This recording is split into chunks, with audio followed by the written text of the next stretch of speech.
Ladies and gentlemen, may I have your attention, please? The show starts in 3, 2, 1, go. Good morning, CaneSport. It's January 13th, 2022. I'm Gary Ferman, the publisher of CaneSport.com, joined as always by our managing editor, Matt Shodell, as we discuss the news of the day. And Matt, we got a lot of it today, so I'm going to stay right on point. Let's start off talking about Shamar Stewart. Obviously, the biggest recruit left on the board. And it was an interesting development with Shamar in that he canceled his, I guess what was going to be an unofficial visit this weekend to Texas A&M. And now he's saying that he might unofficially, probably will unofficially, visit Miami. And I'd be curious to know what you think about this. I think this is the beginning of the end for the Aggies, quite frankly. I think this has been progressing along here over the last couple of weeks. I think Shamar Stewart always wanted to be a Miami Hurricane. Texas A&M was just a better run program. A team with a better roster, a team with better, a little bit further ahead in NIL programs and things like that. But with Mario Cristobal in the house now, things are catching up fast at Miami, Matt. And I think that Shamar Stewart, you got a few weeks left here. By the time all is said and done, I personally think he is going to be a Miami Hurricane. Your thoughts? I think, just having done this for a way longer than I wish I have done this for, when you see somebody who is going to go to a school, by this point, 3 weeks till signing day, kids usually have a pretty good idea where they want to go. And if he was going to Texas A&M for college, he certainly would be making the trip up there. They would be making it worth his while, legally, illegally, make up a word for it, whatever. It would have happened.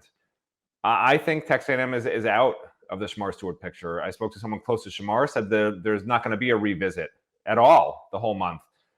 So I think it's down to Miami and Georgia in my mind. And guess what? I don't think Jackson State's out either. Shamar says they're out, but Jackson State has this weird thing where they tell kids, don't even say you're considering us, and then just announce for us on signing day. I hope not, man.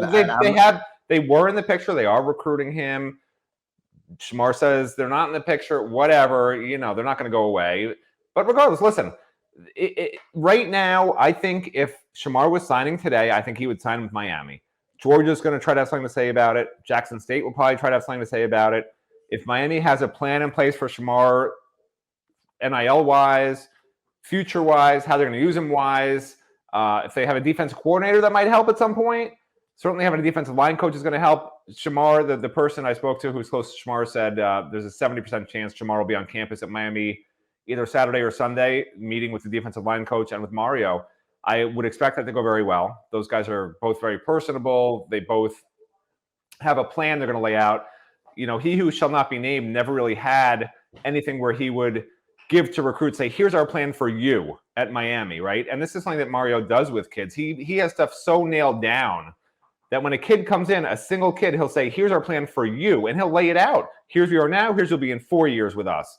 You weigh this now, you'll weigh that in 4 years. We want you to do this for your first year. This will you roll in your second year if it all works out. Like he has it down. And he who shall not be named never did that, which I think, Shamar and whoever he comes on this visit with, I think they'll be blown away. I imagine that Mario is already spending a lot of time getting ready for this visit because Shamar is the tip of the iceberg in terms of keeping kids home. A kid who was going to go to Texas A&M a month ago, almost for sure, now will wind up at Miami. And that's huge because that sort of sets the tone for the next recruiting cycle of saying, hey, we're keeping kids home. You got to come now. You got to come now. You got to come now. We're going to win a national championship with all you staying here, just like in the old days. Not that any of these kids remember the old days. I remember the old days because I'm old. You're older. A lot of people watching this are old. Thanks, man. These young recruits don't remember any of it, but we got to start it all over again, start the cycle all over again. It's not easy to do, but I think Mario's the guy to do it. It's his statement. This is his statement recruit for this year. And landing Shamar Stewart means everything to Miami right now. And obviously Miami's all in. And I think he'll have NIL opportunities. I think there'll be all kinds of stuff available to Shamar because he's that important of a recruit this year. And, John Ruiz says he's going to allocate $10 million to NIL programs this year. Hey, by the way, is it, and I don't care about interrupting anymore, is it true you're living in John Ruiz's basement? That's what somebody sent to me as a message today. Is that true? Let me tell you something. I visited John Ruiz at his home. Okay. There's nobody that would be unhappy living in his basement. I'll tell you that right now. What a beautiful, beautiful home he has. And listen, if John Ruiz asked me to go to his basement, I would not expect to come out alive. Okay. I'm not going to John Ruiz's basement. I don't care how nice it is. I keep telling you, man, I think this guy's going to do what he says. We'll see. I'm not as skeptical as you. But it was funny because I went to visit him at his house, like I said, when I did the interview with him. And I said, John, this place is beautiful, man. You got to have some recruiting weekends here or something. And he's like, he points to the backyard. He says, out there, maybe. Like he's not letting, 15 high school football players parade around his home, the inside of his home for sure. I got a kick out of that. But man, he's got a lot to learn. I mean, he's getting himself he's getting a little bit out of control on social media and stuff, and he's gonna have to learn to rein himself in and all that. But it's just absolutely captivating to me. Like I'm checking his Twitter, and people are treating him like he's the Pied Piper or Robin Hood or something. Like he could be. He could. I'm like a recruit right now for John Ruiz. He has to convince me to believe in him because I got to see him write some checks, man. Stop pledging stuff and just let's see the money. Matt, everybody is now all of a sudden going to him for money. I'm reading today. Hello, John Ruiz. My name is Demetrius Jackson. Remember him? Yep. I'm a former football player at the U. I have a nonprofit that we are currently trying to get off the ground to help the at-risk boys in the inner city of Miami. Are you able to provide any resources to help? That's great. Well, he's getting so many of these. I mean, then he gave out his private cell number. Put it up on the screen, Gary. Let everyone ask for money. I'm not doing that. All the Miami Hurricane fans. I couldn't believe he did that. If you're a Miami Hurricane fan and you need money, John Ruiz's phone number is on the internet. He posted it. You can just send him. You need money. I couldn't believe he did that. That's got to be like a phone that he just puts off to the side. But I'll tell you what, whenever I've tried to reach him at that phone number, he's always answered right away. So I don't know. Maybe it's his own. I have a hard time believing it's his only cell phone. But I'm stunned by what I'm seeing him do. He did literally post his number on his Twitter, telling somebody to call him. The guy says, Mr. John Ruiz, could you DM me, please? I have a friend whose daughter's dance team is trying to raise money to get to Orlando for nationals. They're mainly military kids whose parents don't make a lot of money. Ruiz texts him, my number is, and he gives his phone number and it says, text me there, we will help. Then a little bit later, he gets another one from somebody saying, Monday night around 7 p.m., my family's lives changed forever. My son, two-year-old son Taj, had a stroke due to lack of oxygen to the brain. I mean, this is horrible, obviously. Freak accident, choked on bread from dinner that he finished 15 minutes prior. We've seen he's asking for shares of something, I don't know. And he put a GoFundMe account. And these are the kind of John Ruiz can do a lot of good. If his heart's in the right place, his money's actually there, he can do a lot of good for people like that, honestly. No argument at all. I mean, it's just amazing to me that now all of a sudden that he's made himself so high profile. I mean, everybody's coming to him for money now, and he's put his son, Alex, former Miami baseball player, he's now put his son in charge of a lot of this stuff because he obviously can't handle everything himself.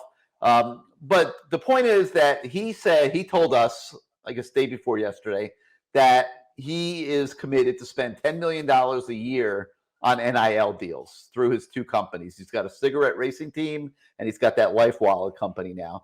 And he's willing to spend $10 million a year on NIL deals with players. And my original point was, I guarantee Shamar Stewart is on the radar for some of that. And like I said, Shamar is, without question, the statement recruit now of the second half of recruiting for 2022. I think Miami is going to get him. If you want to see what some people close to him are saying about all that, the story itself is on the website today. All right, Matt, let's move on. Well, first let's talk about a couple other recruiting stories that are on the site. Ahmad Moten, defensive lineman, Coach Salavea on him. Boy, that was weird. Our picture kind of went haywire. Was that your signal or mine? I felt like I was here and you weren't. Maybe I'm wrong. I don't know. That was weird. Sorry about that, folks. Hopefully, listen. That was John Ruiz unhappy with what we're saying. And unhappy with what we're saying. And until he gives me a reason to doubt, John Ruiz is getting nothing but support from me. And that is because he is what the Miami football program has been looking for only forever. I mean, I've been here 40 years plus. Miami's never had anybody doing this kind of thing. Here's my problem. Was Carol Sofer, okay? And Carol Sofer was a pace setter, okay, when she put up the money for the indoor practice facility. You know how many tweets Carol Sofer sent? How many tweets did Carol Sofer send out? Zero. Interrupting me. This is the what should I call Carol? The godmother of Miami Hurricanes football. Godmother of Miami Hurricanes football. Okay, I mean, hopefully she'll like that. Let me tell you, what she did was unbelievable. Nobody has ever even come close to that level of support for Miami football. Now John Ruiz is coming and piggybacking on that. And it's funny, I was talking to Dan Lambert yesterday, Matt, and he is like so fired up about what he's seeing take place. But all of a sudden now his $500,000 NIL deal for players is almost like pocket change now compared to what's going on over here. It's utter insanity. And the people like the Moss brothers and these other people haven't even weighed in yet. So yeah, it's new times in Miami. Miami football is going to be right there with everybody, and for the fans and for us to cover it, it is going to be something else. And we got big things in store for CaneSport as this year goes forward. We'll be telling you about it later in the year, and we are getting ourselves stoked up to cover Miami football under Mario Cristobal. I can guarantee you that. I want to clarify something else. People think I'm anti-John Ruiz for some reason.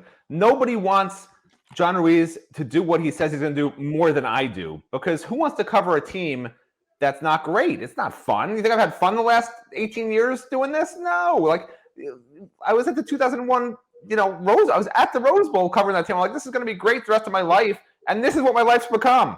6-7. I can't even mention the guy, the last coach's name, because it sends Gary into some sort of cardiac. I don't want to hear it anymore. Here's my concern. It's piling on already. It's like, well, I don't want to hear it. I mean, he's gone. He's in State College, Pennsylvania. Okay, he had to go from Miami to State College, Pennsylvania. That's bad enough punishment. He doesn't need the fan base here dumping more dirt on him every single day, and I don't want to talk about it anymore. I'm looking forward, and what I'm seeing on the landscape moving forward is a lot more interesting to talk about than the failures of the last 3 years that never should have happened in the first place, because Blake James committed athletic director malpractice, and he's not here either. And I'm going to tell you something else, Matt. I think we should not even talk about Blake James anymore either. Can we agree that we're going to? Can we put the two of them together as one and say we are not going to talk about Blake James and Manny Diaz anymore? Because, what are we going to say? It's just it's redundancy. It's amazing. I mentioned he who can't be named, and you go off on a 5-minute tangent. What I was trying to say, and I'm going to get back to it, I'm trying to explain to people who are confused by my John Ruiz position. I'm trying to explain I want this to be real. I want it to be above board. And give it a chance. Let me finish, because people are asking on the YouTube whatever message. I know, because you've been a negative Nancy. This is what I'm trying to explain. Negative Nancy. This is what I'm trying to explain. I prefer negative. What's the other person who's negative? I don't know. Negative Nelly. Nelly. Don't say negative. Don't say negative Nanny, and don't say negative Blake. You can call me negative, whatever. I like I tell you guys out there in the stratosphere who are, for whatever reason, watching this show. Basically, I am not negative or positive. What I am reflecting to you is what I hear from people who are peripherally aware of John Ruiz and his past. That's all I'm reflecting. I'm telling people, be cautious. Now, let me finish. Maybe be cautiously optimistic. I would like to be that. But basically, if you're going to call Carol Sofer the godmother of Hurricanes football, I'm just hoping John Ruiz is an because actual, you can't let all the John Ruiz show diminish what Carol Sofer did, okay? Because it doesn't. I mean, she was a pace setter. She got this thing rolling, and there's going to be a lot of money coming in, and there's going to be a lot of new money spent from John Ruiz and all these other guys.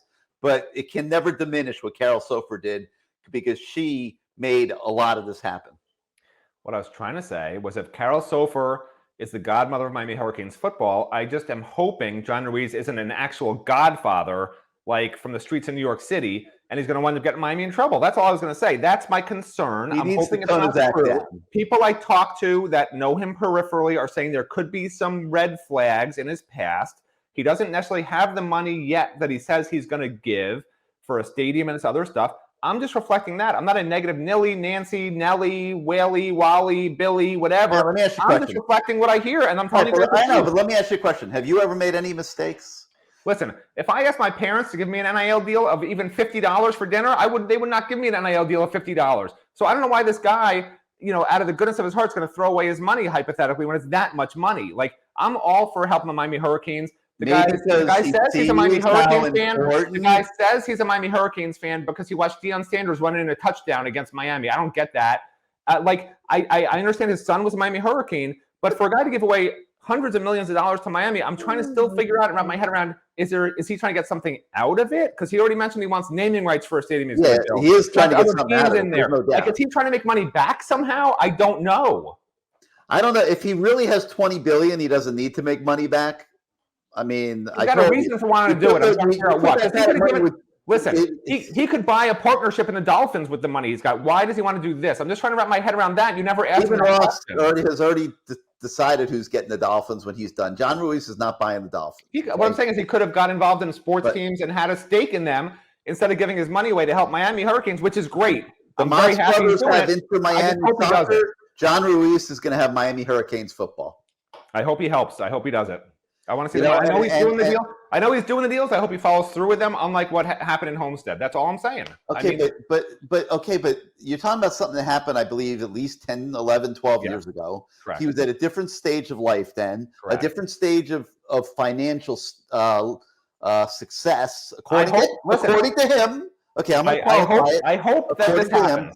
I hope it happens. And I mean, he's not like hiding the fact that he just came into all this monstrous money. That's the thing. I'm not even sure he has the money yet. People are telling me. That's what I don't understand. People don't know. People don't know. Nobody knows. People are just talking.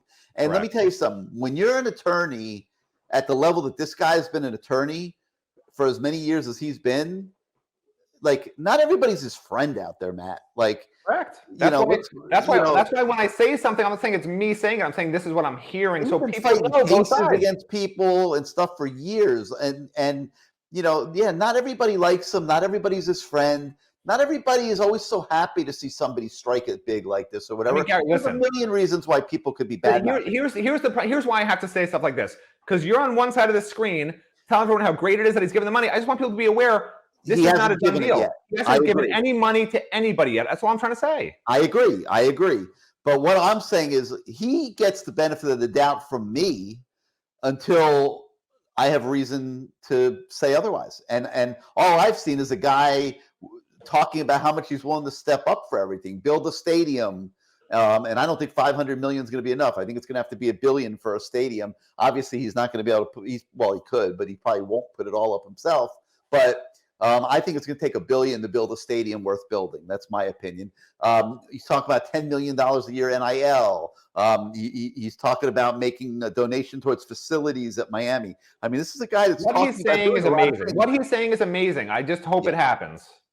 I agree. And if it doesn't happen, then we're all going to have reason to be skeptical, and it'll be justified.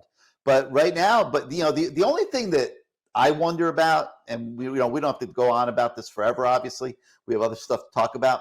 The only thing that I wonder about is the whole PR campaign every day. The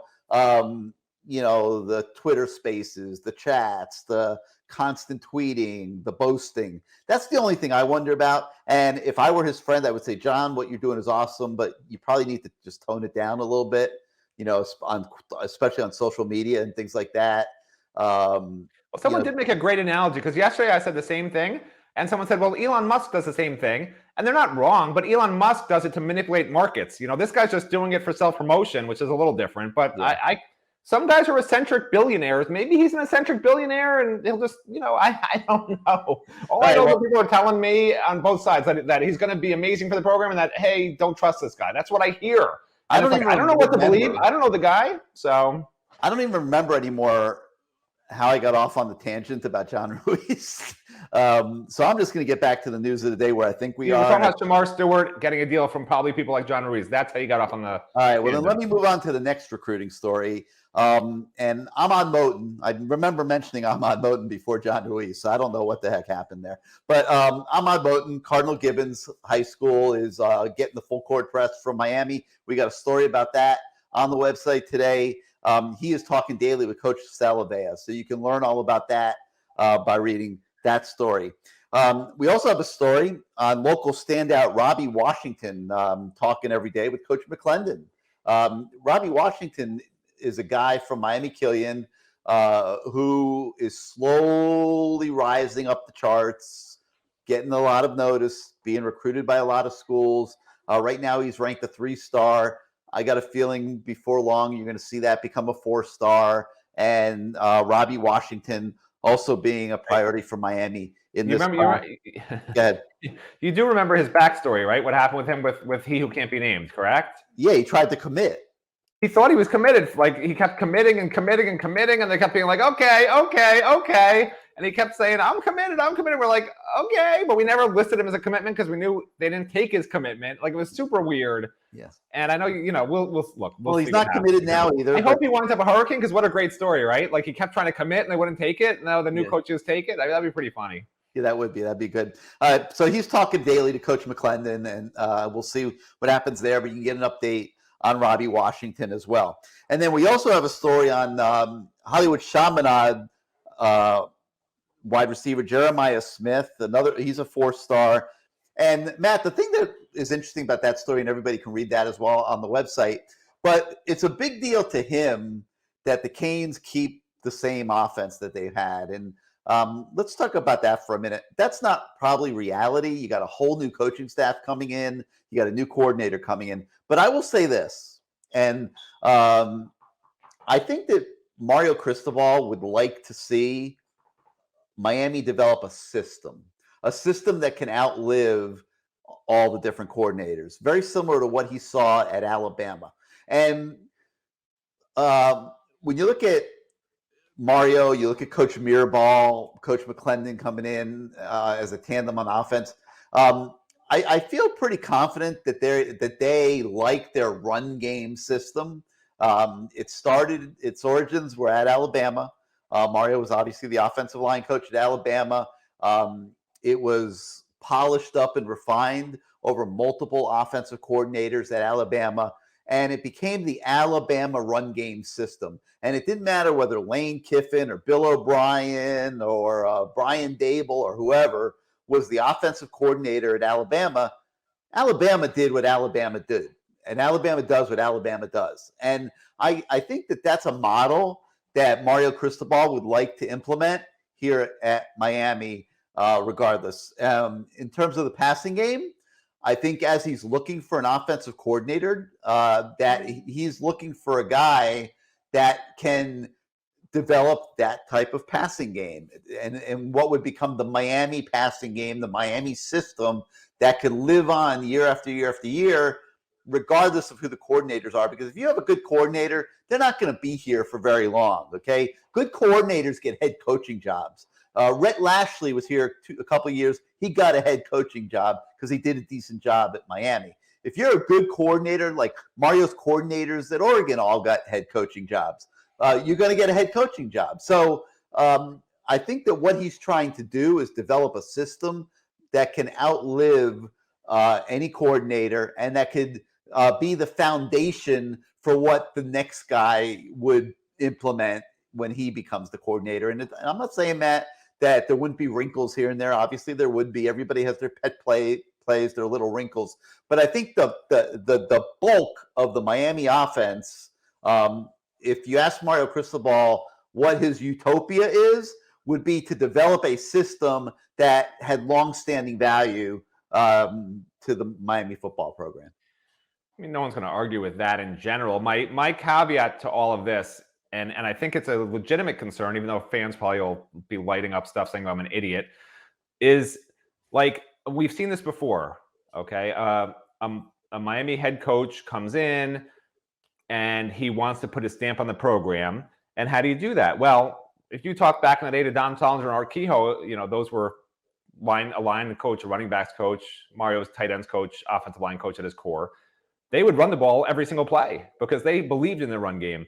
My concern is when Mario brings in this offensive coordinator, he's going to try to sort of sway the coordinator in the Mario Cristobal direction. And I feel that's a little... The head coach's job, Matt. Say it again? That's a head coach's job. I know you say that, but it's a little schizophrenic. It creates friction. I personally like an offensive coordinator and a defense coordinator to have total control. That's just me. And I think you bring in the best guy for the job, and that's their job. This is where Manny Diaz failed. He tried to be a defensive coordinator and a head coach. Who just won the national title? And I don't want Mario Cristobal. I know you love Mario. I don't want Mario to be the offensive. I'm not talking about Mario. Who just won the national title? Georgia. Okay.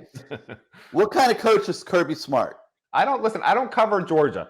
And I don't know what Kirby Smart did. Kirby Smart he was a defensive coordinator at Alabama for 11 years. He's a defensive coach. Yeah. Do you think that... I think he brought in a guy he could trust and let him run the defense. But you don't think that he is putting his stamp on the Georgia defense every single day? I don't cover Georgia. I don't know. If he does, I know.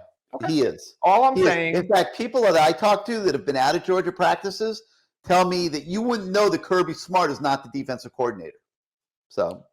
Okay, so that's what I'm saying. If you're going to be the coordinator, be the coordinator. If you want to be coordinator, head coach, be both. But what I don't want is Mario saying, hey, we got to call this run play now. Hey, we got to call this run play now to the coordinator. So if Kirby Smart's running the whole defense, great. I got no problem with that.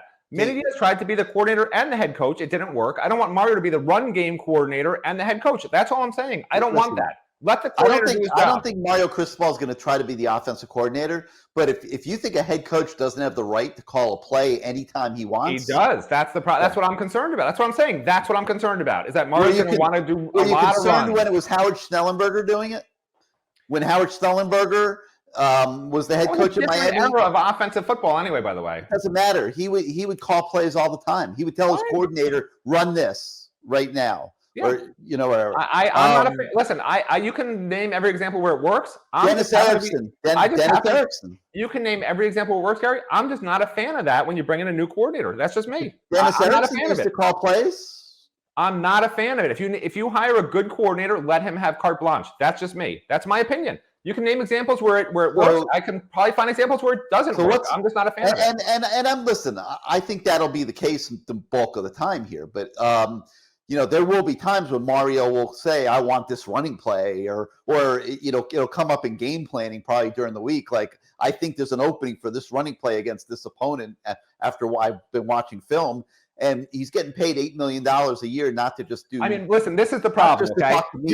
Here's the problem. You're naming coaches who have been coordinators. Mario has not been an offense coordinator that I'm aware of. So, it's a different animal, okay? If he was an offense coordinator in the past and was highly successful, I'd say, okay, maybe. But, I'm not a fan of an offensive line coach, tight ends coach, going to an established coordinator he's hiring and saying, we got to run the ball and run this play now. I'm not a fan of it, okay? It's not like he wouldn't go to defense and do that. Why should he do it on offense? He's not a coordinator on either side of the ball. That's just my opinion. I mean, I'm just saying what I think.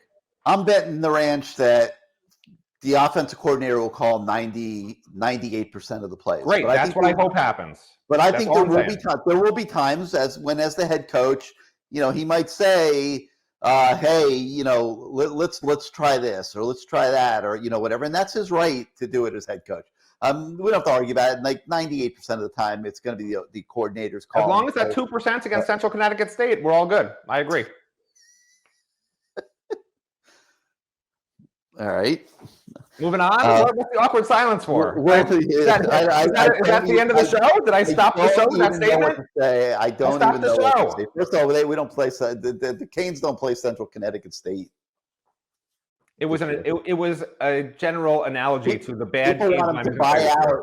I guess the people want him to buy out Bethune, and I think it's Middle Tennessee or whatever. I don't know. They got a couple pretty bad games. Got a couple of bad teams this year. Yeah. But anyway, all right, moving on. So we have those recruiting stories on the site today. We also have the continuation of our Why at the U series, and today we take a look at James Williams. People are going to hate this story. Don't read it. Don't read it. Don't comment on it. You're going to hate the story. I don't want to hear about it. Well, some people might not hate the story. Some people might say these guys are onto something. I know we're onto something because I've discussed this with NFL scouts. And I'm not saying it's going to happen because the subject in question might, transfer to Georgia or something if it did. But what we are debating. Not transferring. What we are debating right now is the concept of James Williams moving from safety to linebacker. And I got to tell you something. I wrote that story, and you basically added to it afterwards. And I got to tell you, I somewhat disagree with the story after writing it because I understand you want to get your best players on the field, and I think you do get your best players on the field having Avante Williams start at safety along with Cam Kinchins and James Williams being at linebacker. But with that said, my problem is James Williams, after I researched this, was one of the worst tacklers on the team. I don't know if it was because his shoulder injury skewed the numbers. Because he's trying to do it in open field. And you saw him, he was just trying to maul guys instead of wrap them up. If he doesn't fix that, he can't be a linebacker. So I'm going to reserve judgment until I see him in spring practice and see if he actually is taught how to tackle correctly. NFL if he can't tackle correctly, just let him roam in the secondary and try to make plays on the ball, NFL people I talk to tell me it's a no-brainer that kid could be an elite linebacker. And that based on size and speed, not based on tackling and technique.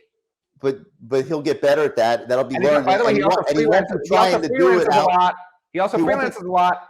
By the way, but he won't be trying to do it all. Well, that's coaching. Coaching can take care of that. Correct. But he won't be trying to do everything out in the open field. Is my point. And NFL people I talk to are unwavering on this. They think that James Williams could be an elite linebacker, and that he's doing himself a great disservice trying to be Sean Taylor. That he's not Sean Taylor. He could be an elite defensive end. I mean, this guy's frame, he can stay at a 4.4 speed and be defensive end size. This kid's a freak, man. Well, an outside linebacker is essentially a defensive end. I like him at outside linebacker / rush end. I like him at safety. This is one of those freaks who can play anywhere. You can do a lot with incredible. Him. You could do He's a even lot got the hips. If you're playing against a physical wide receiver who's killing everyone in the ACC, I could put him at cornerback and lock him in on that guy. He's so good. That. But I will tell you this. I don't know if you noticed or not, but at least half the time, if not more, Manny Diaz was bringing him up into the box and at the line of scrimmage anyway, because that's where he's most effective. So he also was doing that because they couldn't stop the run with those idiot linebackers they had last year. No, good point. But anyway, so it's a fun debate that we're having right now, and we'll see if that comes up down the road. I think it might. It'll depend on who the DC is, how they want to use them. But to my eye, James Williams should be playing linebacker, and I think he'd be serving himself well to do it. So, we'll see what happens there. So we have a little fun with that today and talk about that. And then last but not least, we got a really cool thing for you guys today. This is a special kind of story, not the kind of thing that we have on the website every day. And that's an update on Jake Garcia on the mend. And as part of this story, we were able to get video of Jake working out. And it's the first video you'll see of Jake working out since his injury last year. And it's really cool to see how he's doing. He's making good progress. It's still up in the air how much he's going to be able to participate in spring practice. We'll see what happens when that gets here. But the bottom line is that Jake Garcia is making progress, and we've got video of his workouts for you, as well as a story updating it. And even more so, Matt, we at least think that we have confirmed that Jake Garcia will be at Miami for at least another year, and then we'll assess things after that. And I'm of the opinion that if Jake does not overtake Tyler Van Dyke for the starting quarterback job, which is going to be very difficult to do, let's be honest. Tyler Van Dyke was elite the second half of the year. It figures that he would be the starting quarterback in 2022. if he has anywhere close to a season like he did the second half of last year, he's out of here after next year. He's going to be off to the National Football League. He already has Drew Rosenhaus as his agent, the agency as his agent. So if he comes anywhere close to the level that he was at last year, he's going to be a first-round pick, and he's out of here. And then it'll be Jake Garcia's opportunity. So I think it's good that Jake's staying, Matt. I think it's good that he's committed to being a Miami Hurricane. I think it's great, obviously, that he's making physical progress as well. Yeah, I'm a big Jake Garcia fan. Love the kid, love the family. The thing with Jake that people have to understand is he's a leader. He's not just a quarterback. Tyler Van Dyke has sort of grown into that role by accident almost when he made those comments last year. But Jake, every place he's been, and he went to a few different places in high school, he instantly has that connection. And it's funny because even guys like Shamar Stewart, normally a defensive recruit, who he knows guys from down here, right? He's friendly with Cam Kinchins, with guys like that, Romello Brinson. Jake Garcia is from California. He played a year in Georgia. But Shamar Stewart, one of his buddies now, is Jake Garcia. Like, Jake Garcia has that it factor when it comes to bringing a team together as its leader, which is what you want from a quarterback. And when you add in his physical skills, he's a better rusher, running quarterback, whatever you want to call it, than Tyler Van Dyke. So he sort of got a little bit of everything. And if you read our story today, you'll see there's a heck of a comparison by his personal quarterbacks coach in there. And the sky's the limit for this kid. And of course, Tyler Van Dyke's going to be the guy who's going to start this year. And you're right. If Tyler Van Dyke does well and is gone, I expect Jake Garcia to pick up right where Tyler Van Dyke left off. It's a great quarterback room at Miami. The only interesting thing that I see moving forward is the coordinator/quarterbacks coach. And do they reset everything from square zero regardless? Because sometimes a guy comes in and he just wants to play the best player. And it's rare you'll see somebody who people are mentioning for the Heisman get benched. But like Jake Garcia is that good. He has that potential. And if a new coach comes in, a new coordinator comes in and watches both these guys, and I think Jake will be participating full go in the spring. If he watches both of them and Jake Garcia is better, what do you do? What do you do in the fall? If Jake Garcia looks better in the fall, what do you do? And you know that coach is going to open up the competition anyway, because that's just what you do. You don't just say, well, they should. Jake can get a chance to compete. Jake was right there with Tyler last year. They were 50-50. They were 50-50. And a lot of people would have said Jake was ahead of Tyler. Yeah, in the spring, correct. So and in the fall. So listen, it's very hard to see Tyler Van Dyke not starting, but I'm just saying. No, you have to let him start now. I agree. Because if you start Jake Garcia and it doesn't go well, you're fired. So. But it will be interesting to see, because they have to give Jake Garcia 1 reps regardless, because you always have to prepare even the backup quarterback to be the starter. And I think there's no reason they can't be neck and neck as players. If Tyler Van Dyke's a Heisman level player, I think Jake Garcia can be a Heisman level player also. It's a great problem for Miami. Probably the best quarterback room they've had since, I'm trying to think when they've last had 2 great quarterbacks like at this level. I think even before Ken Dorsey, like Ken Dorsey didn't have a backup, right? So Ja'Cory Brown might be pretty good too.